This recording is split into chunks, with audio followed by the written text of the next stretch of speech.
ನಮಸ್ಕಾರ ಸ್ನೇಹಿತರೆ, ಇಂದು ನಾವು ಒಂದು ಸೂಪರ್ ಇಂಟ್ರೆಸ್ಟಿಂಗ್ ಮತ್ತು ಸಸ್ಪೆನ್ಸ್ಫುಲ್ ಸುದ್ದಿಯನ್ನು ತರ್ತಿದ್ದೇವೆ. ಅದು ನಿಮ್ಮ ರೇಷನ್ ಕಾರ್ಡ್ಗೆ ಸಂಬಂಧಪಟ್ಟದ್ದು. ಈ KYC ಮಾಡದಿದ್ರೆ ನಿಮ್ಮ ಅನ್ನಭಾಗ್ಯ ಹಣ ಸಂಪೂರ್ಣ ನಿಲ್ಲುತ್ತದೆಯಾ? ಈ ದೊಡ್ಡ ರಹಸ್ಯವನ್ನು ತಿಳಿಯಲು ವಿಡಿಯೋವನ್ನ ಕೊನೆವರೆಗೂ ನೋಡಿ, ಯಾಕೆಂದ್ರೆ ಮುಂದೆ ಬರುವ ಪ್ರತಿ ಮಾಹಿತಿ ನಿಮಗೆ ಆಶ್ಚರ್ಯಗೊಳಿಸುತ್ತೆ. ಮೊದಲೇ ಹೇಳ್ತೀನಿ, ಇಂತಹ ಮಹತ್ವದ ಸುದ್ದಿಗಳಾಗ ಮಿಸ್ ಮಾಡಬೇಡಿ. ಈಗಲೇ ಚಾನೆಲ್ ಸಬ್ಸ್ಕ್ರೈಬ್ ಮಾಡಿ, ಬೆಲ್ ಐಕಾನ್ ಪ್ರೆಸ್ ಮಾಡಿ, ಲೈಕ್ ಮಾಡಿ ಮತ್ತು ಕಾಮೆಂಟ್ನಲ್ಲಿ ನಿಮ್ಮ ಅನುಭವವನ್ನ ಶೇರ್ ಮಾಡಿ. ಯಾಕೆಂದ್ರೆ ನಿಮ್ಮ ಒಂದು ಸಬ್ಸ್ಕ್ರಿಪ್ಷನ್ ನಮ್ಮನ್ನ ಮೋಟಿವೇಟ್ ಮಾಡುತ್ತೆ ಹೆಚ್ಚು ಸುದ್ದಿಗಳನ್ನು ತರಲು. ಸರಿ, ಈಗ ಮುಖ್ಯ ವಿಷಯಕ್ಕೆ ಬರೋಣ. ನೀವು ಯೋಚಿಸ್ತಿದ್ದೀರಾ, ರೇಷನ್ ಕಾರ್ಡ್ ಹೊಂದಿರುವ ಪ್ರತಿ ಕುಟುಂಬಕ್ಕೂ ಇತ್ತೀಚೆಗೆ ಈ KYC ಮಾಡುವಂತೆ ಮೆಸೇಜ್ಗಳು ಬರ್ತಿವೆಯೇ? ಅದು ನಿಮಗೂ ಬಂದಿದೆಯಾ? ಮತ್ತು ಅದನ್ನ ಮಾಡದಿದ್ರೆ ನಿಮ್ಮ ಸಬ್ಸಿಡಿ, ಧಾನ್ಯ ಅಥವಾ ಹಣ ಏನಾಗುತ್ತೆ ಅಂತ ಗೊಂದಲದಲ್ಲಿದ್ದೀರಾ? ಹೌದು ಅಂದ್ರೆ ಈ ವಿಡಿಯೋ ನಿಮಗಾಗಿಯೇ. ನಾವು ಇದನ್ನು ಸ್ಟೆಪ್ ಬೈ ಸ್ಟೆಪ್ ರಿವೀಲ್ ಮಾಡ್ತೀವಿ, ಪ್ರತಿ ಡೀಟೇಲ್ನಲ್ಲಿ ಸಸ್ಪೆನ್ಸ್ ಇಟ್ಕೊಂಡು. ಆದರೆ ಮೊದಲೊಂದು ಪ್ರಶ್ನೆ, ನಿಮ್ಮ ರೇಷನ್ ಕಾರ್ಡ್ ಸಕ್ರಿಯವಾಗಿರಬೇಕು ಅಂದ್ರೆ ಈ KYC ಏಕೆ ಕಡ್ಡಾಯ?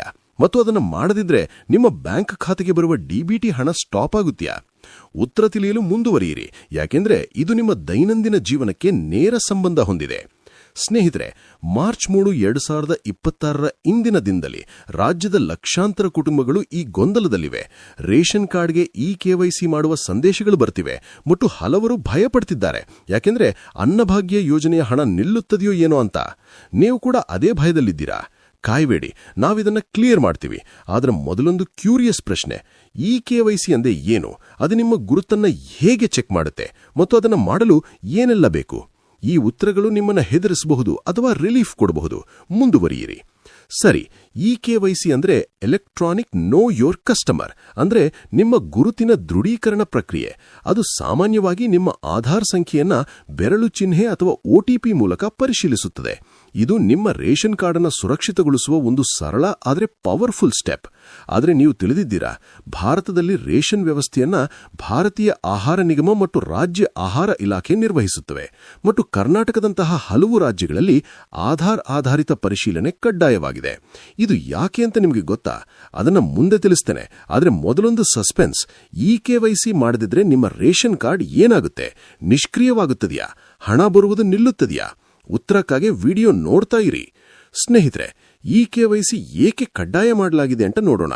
ಮೊದಲ ಕಾರಣ, ನಕಲಿ ರೇಷನ್ ಕಾರ್ಡ್ಗಳನ್ನು ತಡೆಯಲು. ಯಾಕೆಂದ್ರೆ ಹಲವು ಬಾರಿ ನಕಲಿ ಕಾರ್ಡ್ಗಳಿಂದ ಸಬ್ಸಿಡಿ ತಪ್ಪು ಕೈಗಳಿಗೆ ಹೋಗುತ್ತದೆ ಮತ್ತು ಅದು ನಿಜವಾದ ಅರ್ಹ ಕುಟುಂಬಗಳಿಗೆ ಅನ್ಯಾಯವಾಗುತ್ತದೆ.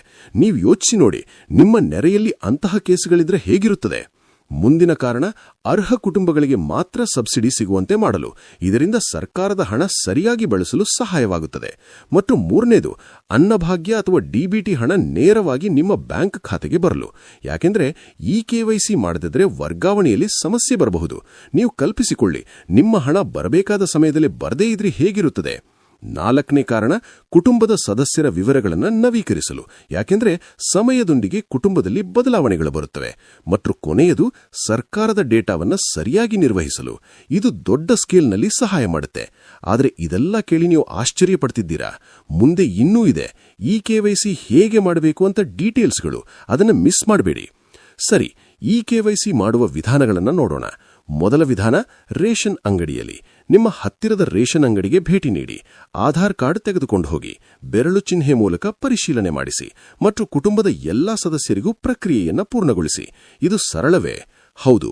ಆದರೆ ನೀವು ಯೋಚಿಸಿ, ಎಲ್ಲಾ ಸದಸ್ಯರು ಹೋಗಬೇಕಾ? ಹೌದು, ಅದು ಕಡ್ಡಾಯ ಮತ್ತು ಇದು ನಿಮ್ಮ ಸಮಯ ತೆಗೆದುಕೊಳ್ಳಬಹುದು. ಆದರೆ ಮಾಡದಿದ್ರೆ ರಿಸ್ಕ್ ದೊಡ್ಡದು. ಎರಡನೇ ವಿಧಾನ, ಆನ್ಲೈನ್ ಮೂಲಕ. ರಾಜ್ಯಕ್ಕೆ ತಕ್ಕಂತೆ ಕರ್ನಾಟಕದಲ್ಲಿ ರಾಜ್ಯ ಆಹಾರ ಇಲಾಖೆಯ ಅಧಿಕೃತ ವೆಬ್ಸೈಟ್ ಅನ್ನು ತೆರೆಯಿರಿ. ಆಧಾರ್ OTP ಮೂಲಕ ಲಾಗಿನ್ ಮಾಡಿ, ವಿವರಗಳನ್ನು ಪರಿಶೀಲಿಸಿ ಮತ್ತು ಸಲ್ಲಿಸಿ. ಇದು ಮನೆಯಿಂದಲೇ ಮಾಡಬಹುದು. ಆದರೆ ನಿಮ್ಮ ಮೊಬೈಲ್ ಆಧಾರ್ಗೆ ಲಿಂಕ್ ಆಗಿರಬೇಕು. ನೀವು ಚೆಕ್ ಮಾಡಿದ್ದೀರಾ? ಇಲ್ಲ ಅಂದ್ರೆ ಈಗಲೇ ಮಾಡಿ, ಯಾಕೆಂದ್ರೆ ಮುಂದೆ ಬರುವ ಸಸ್ಪೆನ್ಸ್ ನಿಮ್ಮನ್ನ ಶಾಕ್ ಮಾಡುತ್ತೆ. ಸ್ನೇಹಿತರೆ, ಈ KYC ಮಾಡದಿದ್ರೆ ಏನಾಗುತ್ತೆ ಅಂತ ನೋಡೋಣ. ಇದು ವಿಡಿಯೋದ ಮೇನ್ ಟ್ವಿಸ್ಟ್.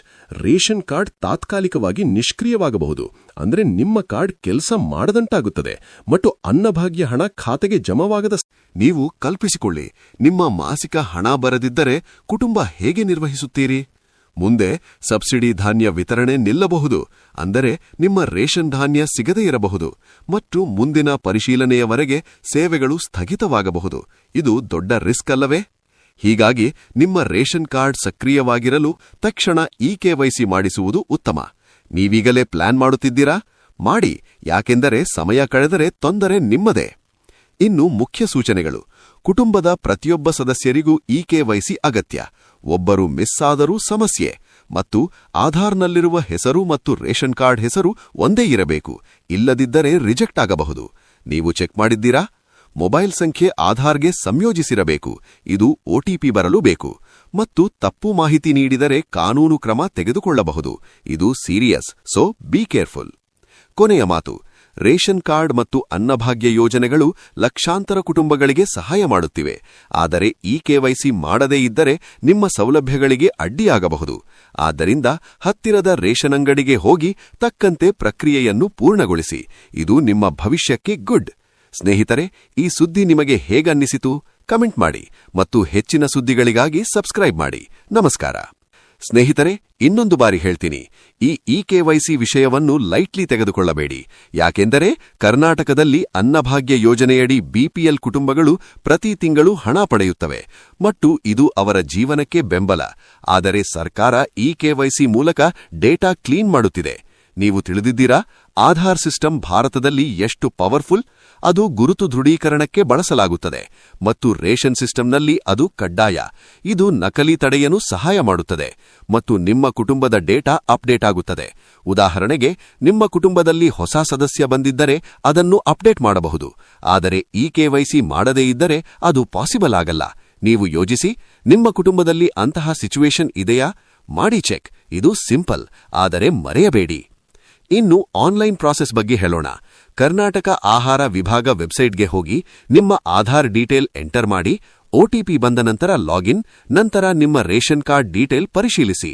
ಅದು ಸರಿ ಇದ್ದರೆ ಸಬ್ಮಿಟ್. ಇದು 5 ನಿಮಿಷದ ಕೆಲಸ. ಆದರೆ ನಿಮ್ಮ ಇಂಟರ್ನೆಟ್ ಸ್ಲೋ ಇದ್ದರೆ ಸಮಸ್ಯೆ. ಸೊ ಗುಡ್ ಕನೆಕ್ಷನ್ ಯೂಸ್ ಮಾಡಿ. ಮತ್ತು ರೇಷನ್ ಅಂಗಡಿಯಲ್ಲಿ ಮಾಡುವಾಗ ಹಲವು ಜನರು ಇರುತ್ತಾರೆ. ಸೊ ಪೇಷನ್ಸ್ ಇರಲಿ. ಇದು ನಿಮ್ಮ ಲಾಭಕ್ಕಾಗಿ. ಸ್ನೇಹಿತರೆ, ಇಕೆವೈಸಿ ಮಾಡದಿದ್ದರೆ ನಿಷ್ಕ್ರಿಯವಾಗುವ ರೇಷನ್ ಕಾರ್ಡ್ ನಂತರ ಮತ್ತೆ ಆಕ್ಟಿವೇಟ್ ಮಾಡಲು ಹೆಚ್ಚು ಸಮಯ ತೆಗೆದುಕೊಳ್ಳಬಹುದು ಮತ್ತು ಅದರ ನಡುವೆ ನಿಮ್ಮ ಸಬ್ಸಿಡಿ ಮಿಸ್ ಆಗಬಹುದು. ನೀವು ಕಲ್ಪಿಸಿಕೊಳ್ಳಿ, 1 ತಿಂಗಳು ಧಾನ್ಯ ಸಿಗದಿದ್ದರೆ ಹೇಗೆ? ಆದ್ದರಿಂದ ತಕ್ಷಣ ಮಾಡಿ ಮತ್ತು ಕುಟುಂಬದ ಎಲ್ಲರನ್ನೂ ಒಟ್ಟಿಗೆ ತೆಗೆದುಕೊಂಡು ಹೋಗಿ. ಇದು ಫ್ಯಾಮಿಲಿ ಟೈಮ್ ಕೂಡ ಆಗಬಹುದು. ಆದರೆ ಸೀರಿಯಸ್ಲಿ ತೆಗೆದುಕೊಳ್ಳಿ. ಇನ್ನು ಸೂಚನೆಗಳನ್ನು ರಿಪೀಟ್ ಮಾಡೋಣ, ಯಾಕೆಂದರೆ ಇದು ಮುಖ್ಯ. ಪ್ರತಿ ಸದಸ್ಯರಿಗೂ ಅಗತ್ಯ. ಹೆಸರು ಮ್ಯಾಚ್ ಆಗಬೇಕು, ಮೊಬೈಲ್ ಲಿಂಕ್ ಆಗಬೇಕು, ತಪ್ಪು ಇನ್ಫೋ ಡೋಂಟ್ ಗಿವ್. ಇಲ್ಲದಿದ್ದರೆ ಲೀಗಲ್ ಇಶ್ಯೂ. ನೀವಿದನ್ನು ನೋಟ್ ಮಾಡಿಕೊಳ್ಳಿ. ಕೊನೆಯಲ್ಲಿ, ಈ ಯೋಜನೆಗಳು ನಿಜವಾಗಲೂ ಸಹಾಯಕಾರಿ. ಲಕ್ಷಾಂತರ ಜನರಿಗೆ ಆಹಾರ ಸುರಕ್ಷತೆ ಕೊಡುತ್ತವೆ. ಆದ್ದರಿಂದ ಇಕೆವೈಸಿ ಮಾಡಿ ನಿಮ್ಮ ಹಕ್ಕನ್ನು ಸೇಫ್ ಮಾಡಿ. ಹತ್ತಿರದ ಅಂಗಡಿಗೆ ಹೋಗಿ ಮಾಡಿ ಮತ್ತು ನಿಮ್ಮ ಅನುಭವ ಶೇರ್ ಮಾಡಿ ಕಮೆಂಟ್ನಲ್ಲಿ. ಬೃಹತ್ ಕರ್ನಾಟಕ ಚಾನೆಲ್